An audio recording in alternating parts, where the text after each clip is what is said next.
disiplinado niya when it comes to this, exercising his religious practices.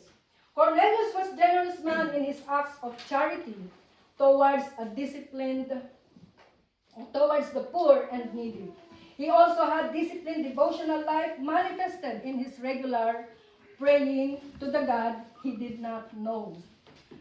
I remember when Apostle Paul was preaching to the Greeks, he said, you are praying, you are calling to the God you do not know. So same with Cornelius. From the narrative, we discovered that he was religious, moral, God-fearing, and praying regularly. But for all that, he was not a Christian. How many here are Christians? In Acts chapter 11, verse 26, it was the very first time that Christian was mentioned.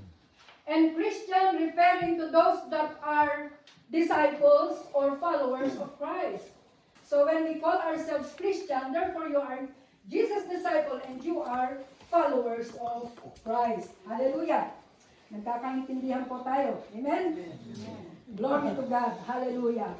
There are many people like this around us who are good living and God-fearing, but they have never exercised personal faith in the Lord Jesus Christ and accepted His gift of eternal life. To our next slide, a good man needs to be saved as much as a bad man. How many here are good? We need to be saved. Amen? Hallelujah. In as much as a bad man should be saved. We can observe from the reply of Cornelius' servants when Peter asked them in Acts chapter 10 verse 22. The servant said, we have come from Cornelius the centurion. He is a righteous and God-fearing man who is respected by all the Jewish people. A holy angel told him to ask you to come to this house so that he could hear what you have to say. I don't want to forget the holy angel because there are bad angels, all right? So here it's the holy angel that gave instruction to Cornelius. Number 2, we will see from here that Cornelius did not procrastinate. All right? As it says in verses 3 to 8, so Cornelius is praying. Let me paraphrase it while you are putting on the screen the verses. So Cornelius is praying that at the ninth hour, which is around 3 p.m., he receives this life-changing vision. He clearly sees an angel of God, and the angel calls him by name Cornelius. So next slide. What is it, Lord? Cornelius answered. The angel of God tells him, your prayers and your alms have ascended as a memorial before God. Hanggang dun lang pala yung maaabot ng prayer natin, yung ating kabutihan, kung wala tayong personal na relasyon sa Diyos. But then, because God is so merciful, God is so gracious, God can see the pure heart of Cornelius. He sent this angel to give him an instruction. And now, the angel said, send men to Joppa and bring one Simon who's called Peter.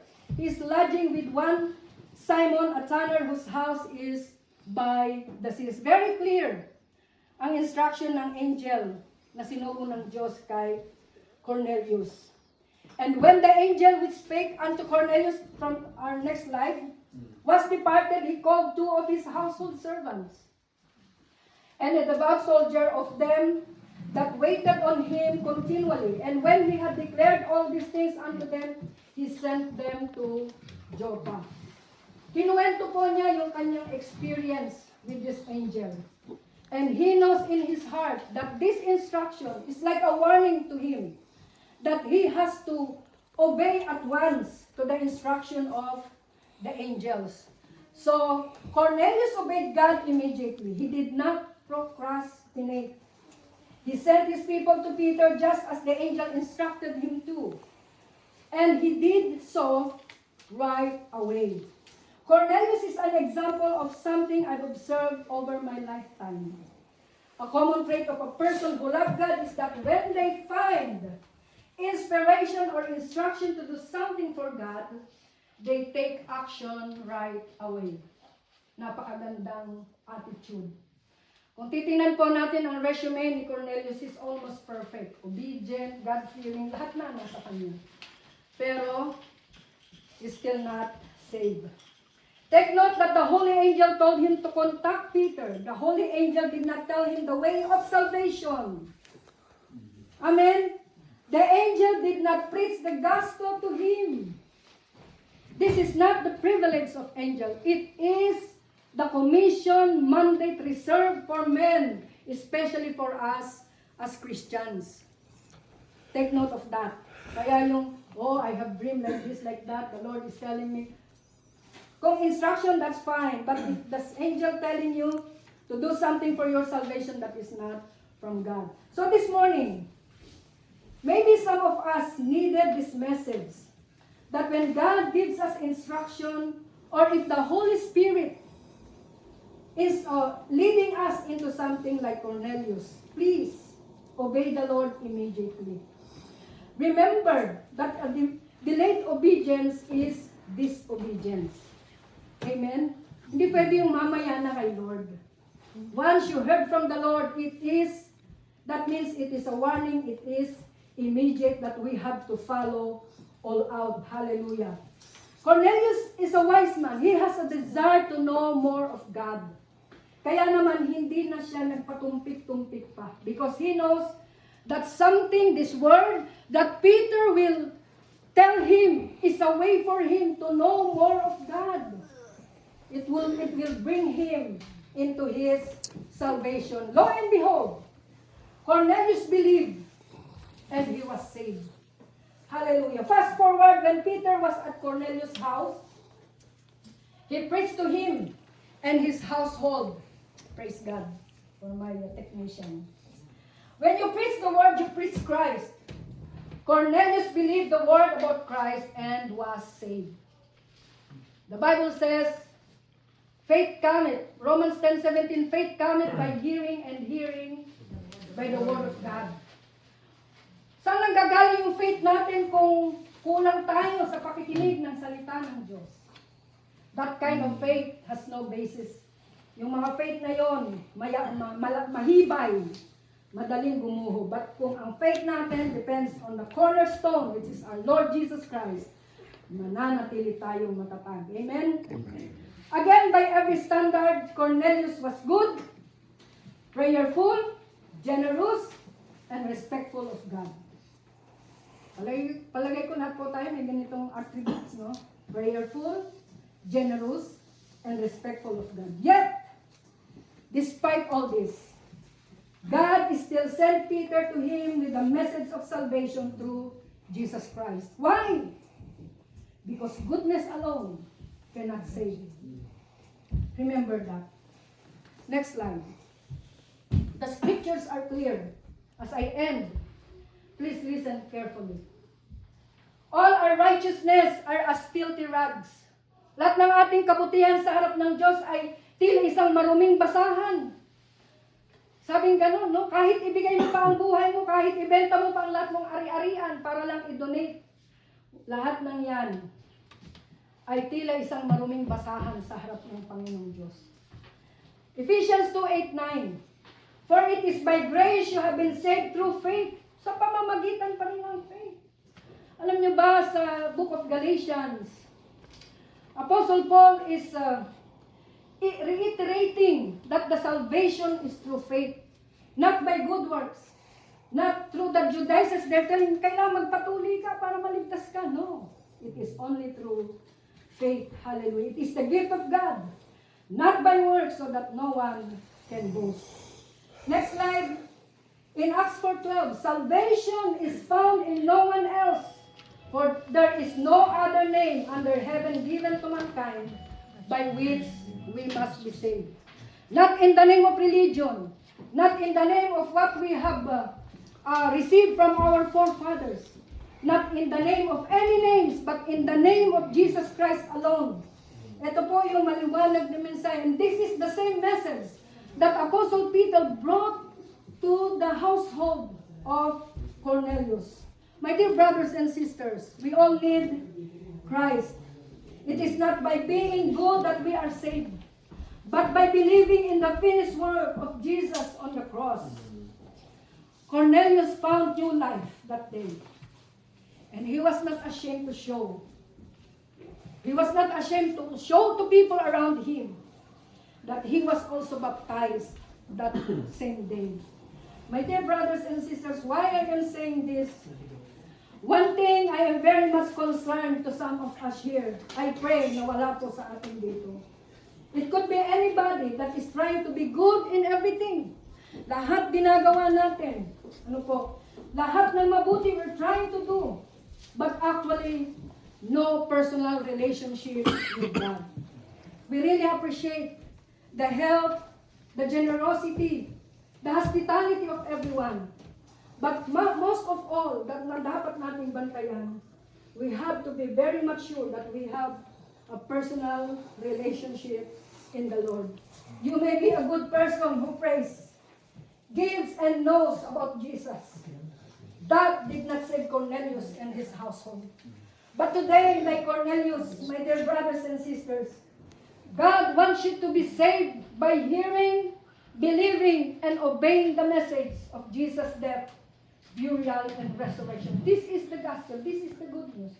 That we have a living hope. Lahat po tayo may expiration dito. But because you believe in the Lord Jesus Christ, one of the promise of God is we have eternal life. John 3:16 says, "For God so loved the world that He gave His only Son, Jesus, that whoever believes in Him shall not perish." Merong perishing na naghihintay sa mga hindi sumasampalataya sa Kanya. But will have an eternal life to those that believes. Hallelujah. So this morning, hallelujah, God does not save a good person for their good works, for our lust pride.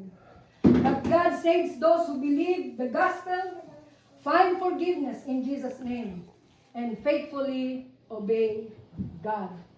Forgiveness is in Jesus' name includes the command for the faithful to be baptized in the name of Jesus Christ. So I pray na ito po ay maging salamin sa atin. Ito po ay magiging barometer natin, yung ating sukatan hanggang saan tayo at nasaan tayo. But this morning as I end, hallelujah, kagaya po ni Cornelius, buong sambayanan po nila, as they heard the gospel, they all believed. And they were all filled with the Holy Spirit. So as I end, may I call on the household of Ate Mina and Kuya. Yeah. And her husband, please. We would like to pray for you and bless you. But of course, we would like you to have assurance of salvation. Yun po yung pinaka-importante. I praise God for this kind of fellowship.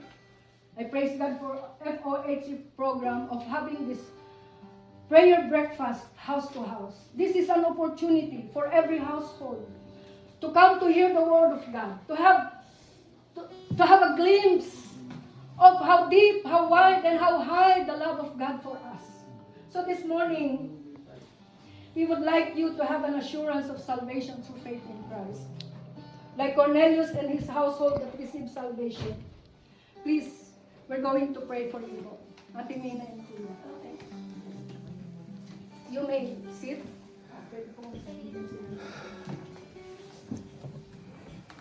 Hallelujah. Sit po. It is our privilege po to pray for you and bless you through prayer. Thank you.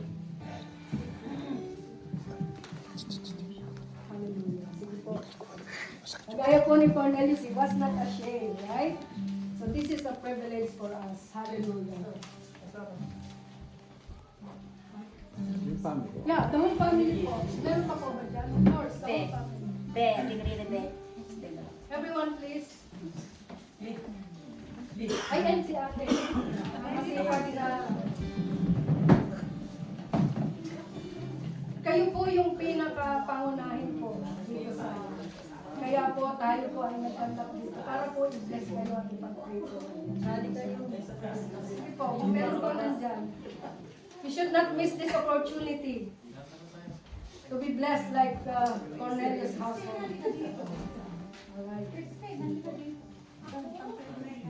Kasi lahat ng Si Pamina Maya, we're going to pray. The whole congregation will pray for you. Yes, ma'am. Yan. Okay, isa pa. Sige po, pwede po ba lahat ay tumayo? Maliban po sa inyo. We're going to pray. And like what I said, gusto po namin, kagaya po namin, there is assurance of salvation. The scripture speaks of it. And we want that assurance of salvation. We also be with you. Ano po? And I'm going to pray po. And if you want, you can follow. If you, kagaya po ni Cornelius and his household, they acknowledge the gospel. They acknowledge the word of God that they have heard from Peter.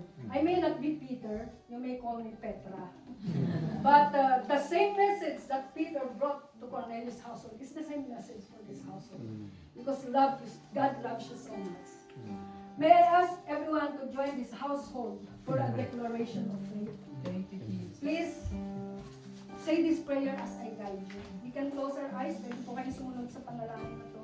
Sabihin po natin, Lord Jesus. Lord Jesus, I believe in you. I believe in you. I believe in the gospel I believe in the that I gospel have heard today. that I heard today. Please forgive me and cleanse me from my sin or any wrong that I did All the wrongs that I did against you. against you. Today, I invite you in my life to be my Lord and Savior from now then on.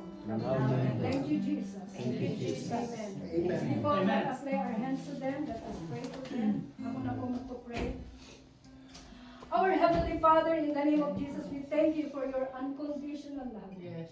Thank you for extending your salvation Oh, yes. upon each and every one of us, and even for this household.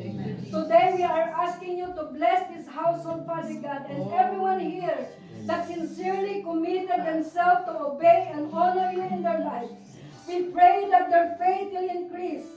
Give them, O Lord, the spirit of wisdom and revelation in the knowledge of your grace. Father God, we thank you. We thank you for this household, even, Father God, for their generosity, for their hospitality, all the efforts that they did, Father God. Yes. Let this be, oh God, hallelujah, Yes, God. hallelujah, a memory for you, Father God, just like Cornelius, Lord God, that you will never forget them, Lord God, hallelujah. That from now then on, since today, Lord God, that they will have a continuous encounter with you. They will have that hunger in their hearts, Father God, to know you more, O God. Lord, bakuran mo sila.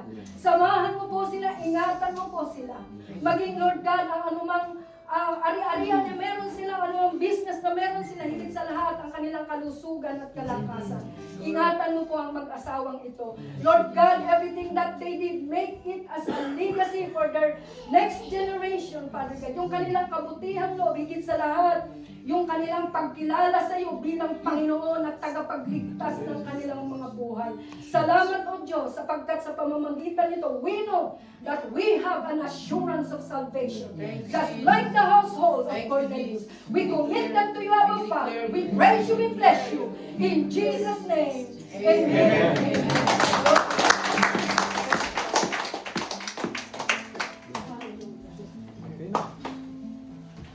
Nakakaupo na po kayo. Yung pong nalalabi nating oras sa pag-stay natin dito, ay magkakaroon po tayo ng small group. So you have to pick one person, at least one person, o kaya 2 persons. At kayo po ay magkakaroon ng prayer time. So, yung mga prayer item po dito ay nakalagay dito sa inyong inside here. These are only guide lang to kasi pagdating nyo sa isang prayer meeting, ang tanong natin, ano nga pag-pray ko? At least ito po meron kayong guide. Of course, meron kayong mga personal prayer item. Kunyari, meron kayong kakilala ng sakit na nangangailangan ng prayer. Si Pastor Ted, ano nga yung first name niya? Alam ko yung last name niya ay Dino Bagisa. Nenita. Siya po ay nag-undergo ng isang surgery sa Pilipinas. Ipag-pray po natin kay Ate Nenita ay tulungan siya ng Panginoon na makarecover doon sa kanyang recent surgery. Ngayon ay nasa hospital siya ngayon. at sama-sama po tayong ipag-pray si Ate Ninita na siya ay makakaroon ng full recovery dun sa kanyang surgery. There is a something between heart ba at lungs, no? Na tinanggal sa kanya. So, kung meron kayong mga kakilala na nangangailangan ng personal prayer, isama nyo lang po siya doon sa inyong mga prayer time. Kung meron kayong mga kakilalang brother or sisters in the Lord na dati nakakasama nyo sa service, every Sunday dumadating sila, but for whatever reason, they stopped coming to the church. Hindi natin alam yung what's going on in their personal lives or in their family and what struggles they go through. Just mention that name to the Lord. Ask God to help them to resolve whatever it is that causing them not to come to the house of God every worship day. So if you have anybody na they lost their salary, they lost their employment, you can also include them in our prayers. Itong mga what to pray, guideline lang po yan kung wala kayong dalang prayer item. So, bibigyan ko po kayo ng panahon. Pick your own prayer partner now. Just go. Stand. Maghanap na po kayo ng prayer partner. Huwag kayong pipili ng kasama niyo sa bahay. Ha? Mas matalag kung hindi niyo kasama sa bahay yung kapartner niyo. Pastora. Hindi kasama sa bahay.